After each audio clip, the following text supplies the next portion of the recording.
ओम श्री बृहस्पति नमः। नौ ग्रहों में सबसे अधिक शुभ ग्रह देवगुरु बृहस्पति को माना जाता है। बृहस्पति एक वर्ष में एक राशि से दूसरे राशि में संचरण करते हैं और 27 नक्षत्रों से भी उनका परिभ्रम होता है। ज्योतिषों के अनुसार 9 ग्रहों के गोचर का प्रभाव हमारे जीवन पर पड़ता है। ऐसे में कभी हम सफलता की ओर तेजी से बढ़ते हैं तो कभी अनायास संघर्षों का सामना करना पड़ता है।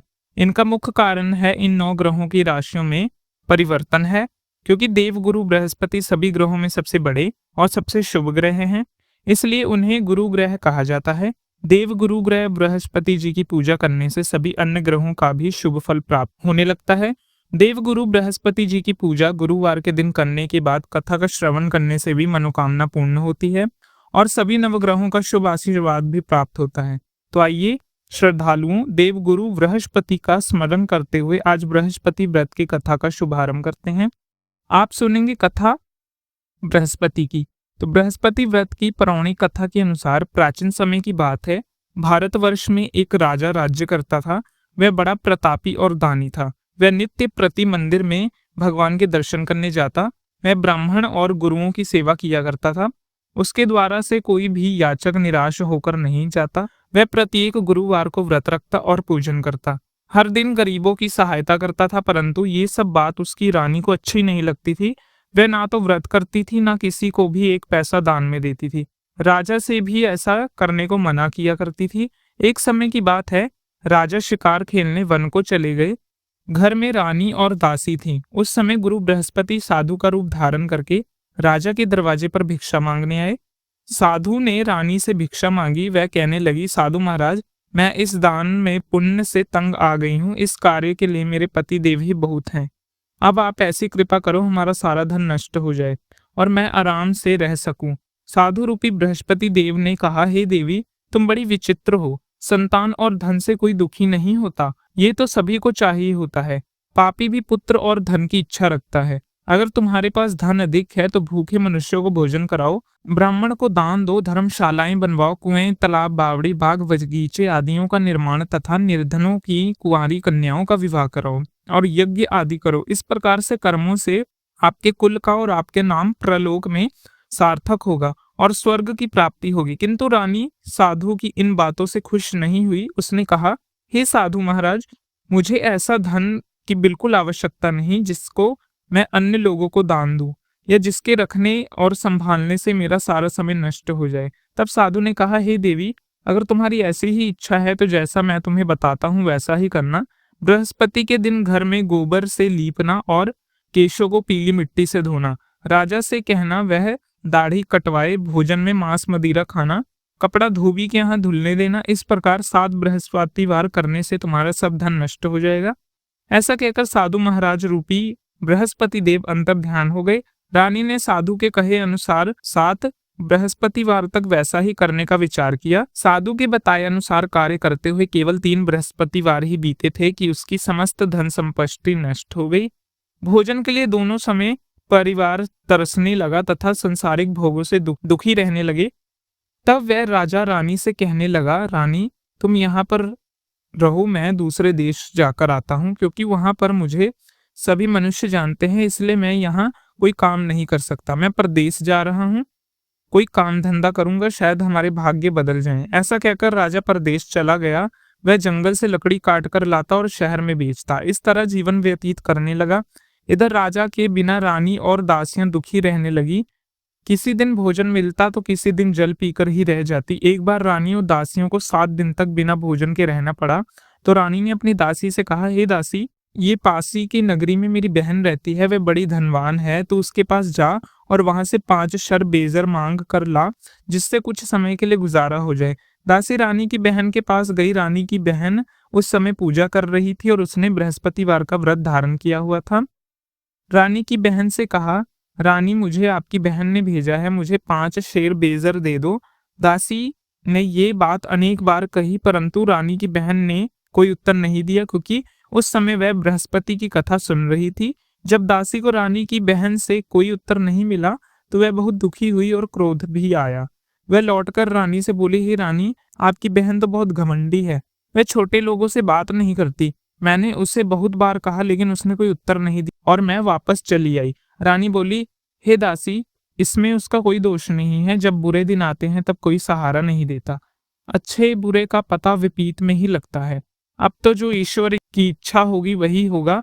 ये सब हमारे भाग्य का दोष है। उधर रानी की बहन ने सोचा कि मेरी बहन की दासी आई थी, परंतु मैं उससे नहीं बोली। इससे वह बहुत दुखी हुई होगी। अनंत कथा सुनकर वह भगवान विष्णु का पूजन समाप्त कर वह अपनी बहन के घर आई और कहने लगी, बहन, मैं बृहस्पतिवार का व्रत कर रही थी। तुम्हारी दासी मेरे घर आई थी, परंतु जब तक कथा होती है तब तक हम लोग उठते नहीं ना बोलते हैं, इसलिए मैं नहीं बोली। कहो दासी क्यों गई थी? रानी बोली, बहन, हमारे घर अनाज नहीं, वैसे तुमसे कोई बात छिपी नहीं है। इस कारण मैंने दासी को तुम्हारे पास 5 शेर बेजर लेने के लिए भेजा था। रानी की बहन बोली, बहन देखो, बृहस्पति भगवान सबकी मनोकामनाएं पूर्ण फल करते हैं। देखो, शायद तुम्हारे घर में अनाज रखा हो। ये सुनकर दासी घर के अंदर गई तो वहां एक घड़ा बेजर का मिल गया। उसे बड़ी हैरानी हुई क्योंकि उसने एक एक बर्तन देख लिया था। उसने बाहर आके रानी को बताया। दासी अपनी रानी से कहने लगी, हे रानी, देखो, वैसे हमको जब अन्न नहीं मिलता तब हम रोज व्रत ही करते हैं। अगर इससे व्रत की विधि और कथा पूछ ली जाए तो हम भी किया करेंगे। दासी के कहने पर रानी ने अपनी बहन से बृहस्पति व्रत के बारे में पूछा। उसकी बहन ने बताया, हे रानी बहन, बृहस्पति को सूर्य देव से पहले उठकर स्नान करके बृहस्पतिवार के व्रत करना चाहिए, लेकिन उस दिन सिर नहीं धोना चाहिए। बृहस्पति के व्रत में चने की दाल और मुनक्का से विष्णु भगवान का केले के वृक्ष की जड़ से पूजन करें तथा दीपक जलाएं। उस दिन एक ही समय भोजन करें। भोजन पीले खाद्य पदार्थ का करें और कथा सुने। इस प्रकार करने से गुरु भगवान प्रसन्न होते हैं, अन्न धन पुत्र देते हैं, मनोकामना पूर्ण करते हैं। व्रत और पूजन की विधि बताकर रानी की बहन अपने घर लौट गई। रानी और दासी दोनों ने निश्चय किया कि बृहस्पति देव भगवान का पूजन जरूर करेंगे। 7 दिन बाद जब बृहस्पतिवार आया तो उन्होंने व्रत रखा। घुड़साल में जाकर चना और गुड़ बीन लाई तथा उसकी दाल से केले की जड़ तथा भगवान विष्णु का पूजन किया। अब पीला भोजन कहाँ से आए? दोनों बड़ी दुखी हुई, परंतु उन्हें व्रत किया था, इस कारण बृहस्पति देव भगवान प्रसन्न थे। एक साधारण व्यक्ति के रूप में वह 2 थालोस पीला भोजन लेकर आए और दासियों को देकर बोले, दासी, ये भोजन तुम्हारे और रानी के लिए हम दोनों लेकर आए हैं। हम दोनों कर लेने। दासी भोजन पाकर बहुत प्रसन्न हुई और रानी से बोली, रानी जी, और रानी को भोजन आने के बारे में कुछ नहीं पता था, इसलिए वह दासी से बोली, जा तू ही भोजन कर, क्यों तू हमारे व्यर्थ में हंसी उड़ाती है? तब दासी बोली, रानी, एक व्यक्ति भोजन दे गया है। तब रानी कहने लगी, वो धन तेरे लिए ही देकर गया है, तू ही भोजन कर। दासी ने कहा, वह व्यक्ति हम दोनों के लिए 2 थालोस देकर गया है, इसलिए मैं और आप दोनों ही साथ साथ भोजन करेंगे। फिर दोनों ने गुरुवार भगवान को नमस्कार कर भोजन किया। उसके बाद से वह प्रत्येक बृहस्पतिवार को गुरु भगवान का व्रत और पूजन करने लगे। बृहस्पति भगवान की कृपा से उनके पास धन धान्य हो गया, परंतु रानी फिर पहले की तरह आलस करने लगी। तब दासी बोली, देखो रानी, तुम पहले भी इस प्रकार आलस करती थी।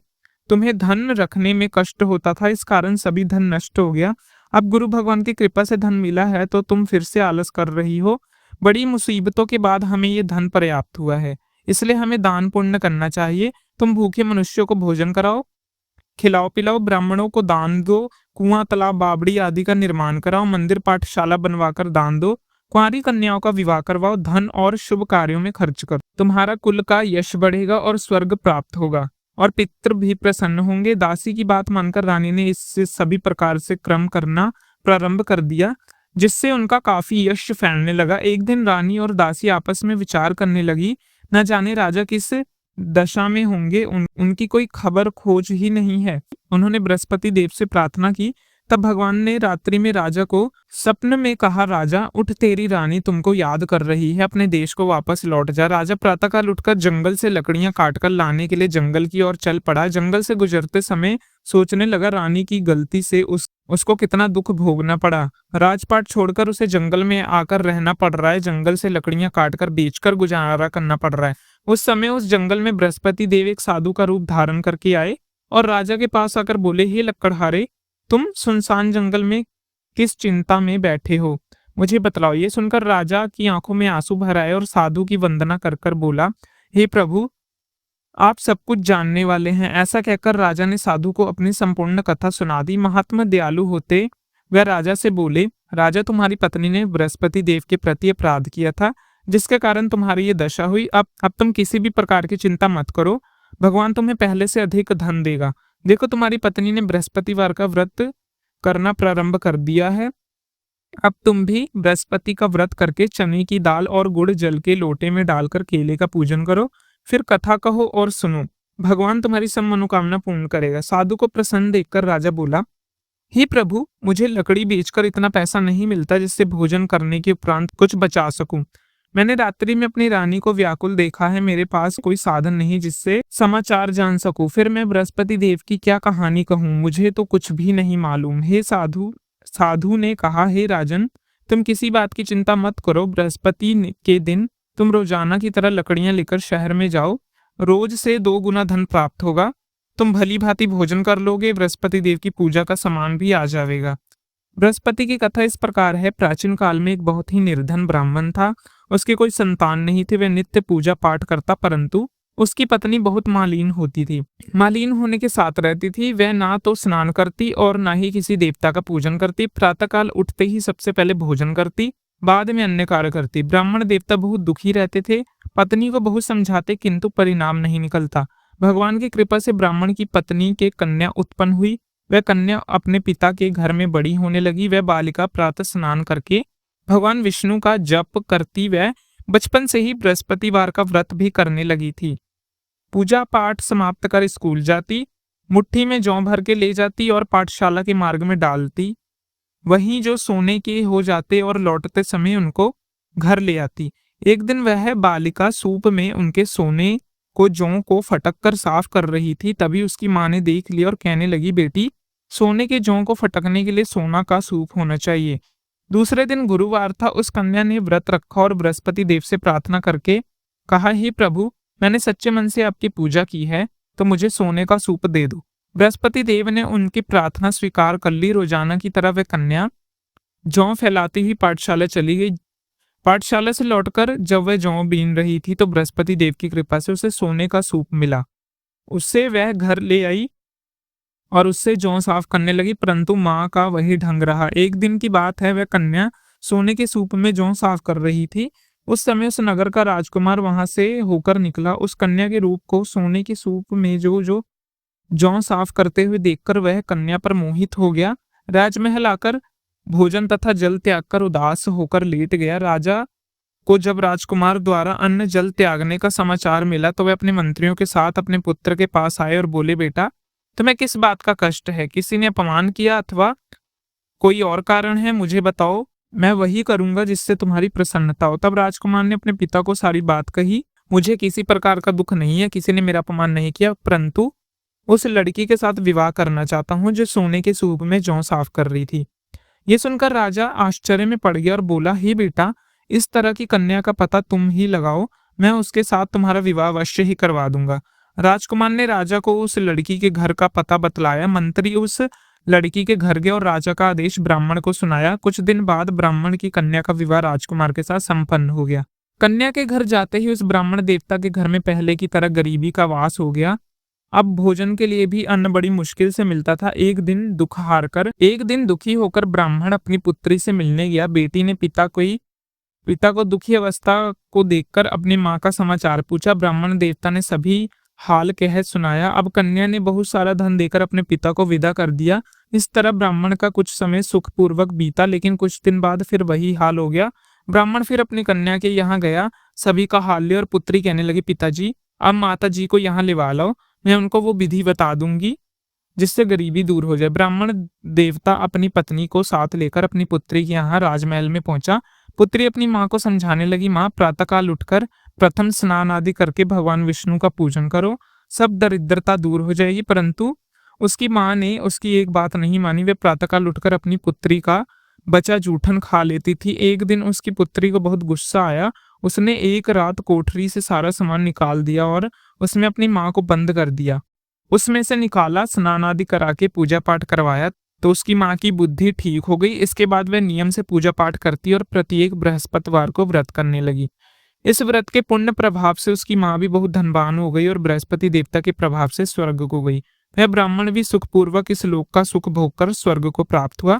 इस तरह कहानी सुनाकर साधु महाराज वहां से लौट गए। धीरे धीरे समय बीतने लगा। फिर बृहस्पति का दिन आया। राजा जंगल से लकड़ियां काटकर शहर में बेचने गए। उसे उस दिन और दिनों से अधिक धन मिला। राजा ने चना गुड़ आदि लेकर बृहस्पति का व्रत किया। उस दिन से उसके सभी कलेश दूर हुए, परंतु अगला गुरुवार का दिन आया तो बृहस्पति का व्रत करना भूल गया। इस प्रकार बृहस्पति भगवान नाराज हो गए। उस दिन उस नगरी के राजा ने विशाल यज्ञ का आयोजन किया था तथा अपने समस्त राज्य में घोषणा करवा दी, कोई भी मनुष्य अपने घर में भोजन ना बनाए, आज आग भी ना जलाए, समस्त जनता मेरे यहाँ भोजन करे और करने आए।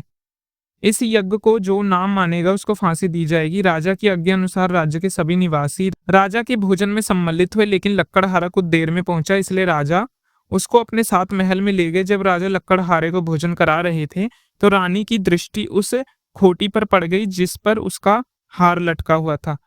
उसे हार खोटी पर लटका दिखाई नहीं दिया। रानी को निश्चय हो गया मेरा हार उस लक्कड़हारे ने चुराया। उसी समय सैनिक को बुलवाकर उसने उसको कारागृह में बंद करवा दिया और वह बहुत दुखी होकर विचार करने लगा कि न जाने कौन से पूर्व जन्म के कर्म है जो मुझे ये दुख प्राप्त हो रहा है। साधु को याद करने लगा, जंगल में मिला था। तत्काल बृहस्पति देव साधु के रूप में प्रकट हो गए। उसकी दशा को देखकर कहने लगे, मूर्ख, तूने बृहस्पति देवता की कथा नहीं कही, इस कारण तुझे दुख प्राप्त हो रहा है। अब चिंता मत कर, बृहस्पति वार के दिन कारागार के दरवाजे पर 4 पैसे पड़े मिलेंगे। तू उनसे बृहस्पति देव की पूजा करना, तेरे सभी कष्ट दूर हो जाएंगे। अगले बृहस्पति तक उसे कारागार के द्वार पर 4 पैसे पड़े मिले।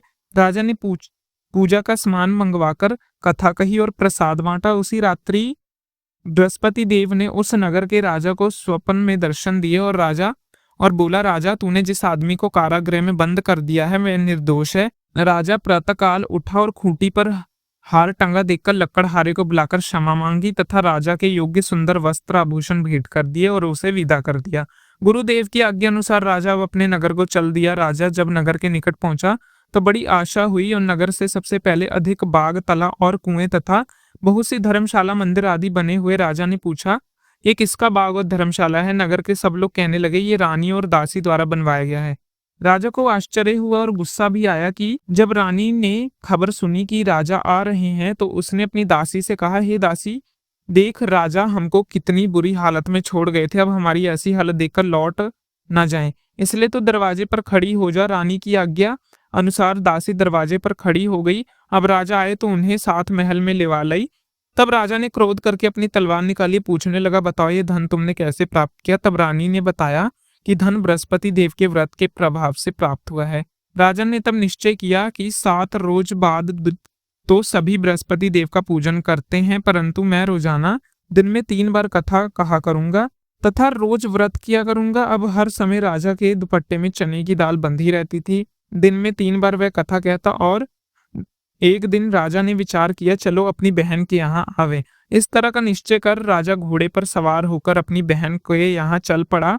रास्ते में उसने देखा कि कुछ आदमी एक मुर्दे को ले जा रहे हैं। उन्हें रोककर राजा कहने लगा, भाइयों, मेरी बृहस्पति की कथा सुन लो। वह बोले, हमारा तो आदमी मर गया है, तुम अपनी यहाँ कथा सुना रहे हो। परंतु आदमी बोले, अच्छा कहो, तुम अपनी कथा सुनाओ। राजा ने दाल निकाली और कथा कहनी शुरू कर दी।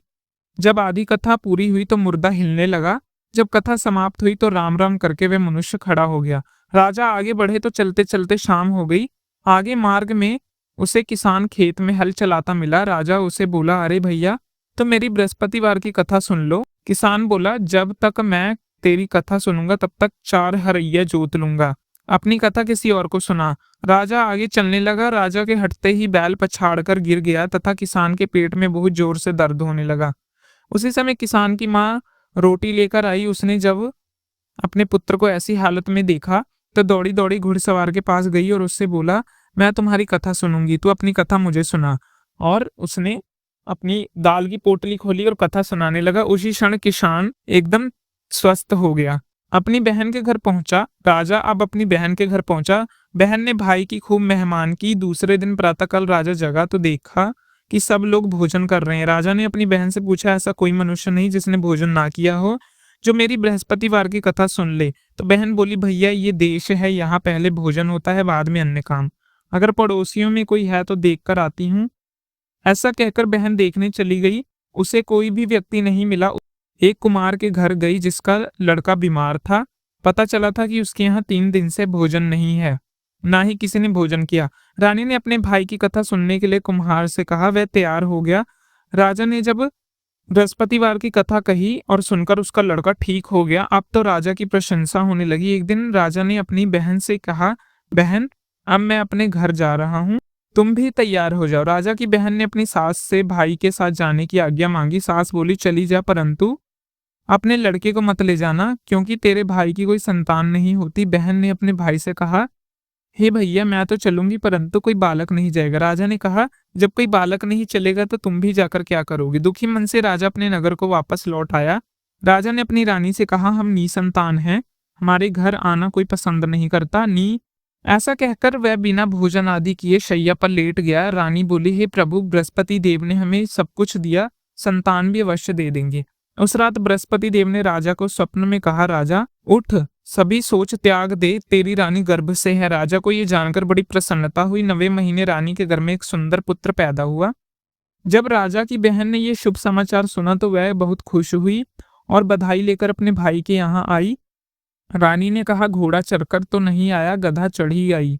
राजा की बहन बोली, भाई, मैं इस प्रकार ना कहती तो तुम संतान कैसे मिलती। बृहस्पति देव ऐसे ही हैं, जिसके मन में जो कामना होती है पूर्ण कर देते हैं। सद्भावना पूर्वक बृहस्पति जी का व्रत करते हैं और कथा पढ़ते हैं अथवा कथा सुनते हैं, बृहस्पति देव उनकी सभी मनोकामनाएं पूर्ण करते हैं। बृहस्पति देव उनकी सदैव रक्षा करते हैं जो संसार में सद्भावना और सच्चे मन से बृहस्पति देव का पूजन करते हैं। उनकी सभी मनोकामनाएं इस प्रकार पूर्ण होती है जैसे रानी और राजा ने बृहस्पति देव की कथा का गुणगान किया। उनकी सभी इच्छा बृहस्पति देव ने पूर्ण की। मनुष्य के हृदय में उनका मनन करते हुए जयकारा लगाया। तो प्रेम से बोलिए, बृहस्पति देवता की जय। तो ये थी आज की वीडियो जिसमें मैंने आपको गुरुवार के दिन बृहस्पति देव की कथा सुनाई सच्चे मन से। तो सच्चे मन से कमेंट बॉक्स में बृहस्पति देवता की जय अवश्य लिखें। हे बृहस्पति देवता, जैसे आपने लोगों के काम सिद्ध किए हैं वैसे हमारे भी काम सिद्ध करना। ऐसे ही मन में कामना रख के इस कथा को श्रवण करने वाले इंसान की सभी मनोकामनाएं पूर्ण हो जाएंगी।